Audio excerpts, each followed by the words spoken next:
Xəbər verdiyimiz kimi, Dövlət İmtahan Mərkəzi 1-ci və 4-cü ixtisas qrupları üzrə 1 iyun 2025-ci il tarixində keçirilmiş qəbul imtahanının nəticəsini elan edib.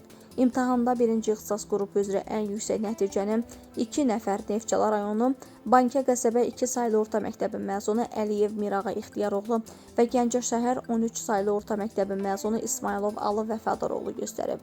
İsmailov Alı Vəfadaroğlu hər iki mərhələnin cəminə görə 1-ci ixtisas qrupu üzrə ən yüksək nəticəni göstərən abituriyentdir.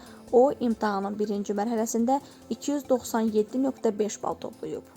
Bu imtahanda 4-cü ixtisas qrupu üzrə ən yüksək nəticəni 5 nəfər Sumqayıt şəhər Texniki və Təbiət Elmləri Liseyinin məzunu Əliyeva Fidan Ayaz qızı, Mingəçevir şəhər 11 saylı orta məktəbin məzunu Hüseynli Arif Pərvizoğlu, Xaçmaz rayon 8 saylı şəhər orta məktəbinin məzunu Əliyeva Ləman Vasif qızı, Bakı şəhər 129 saylı orta məktəbin məzunu Babayev Anar Qurbanoğlu, Bakı şəhər 220 saylı məktəb liseyin məzunu Xəlilova Aylin Rauf qızı göstərib.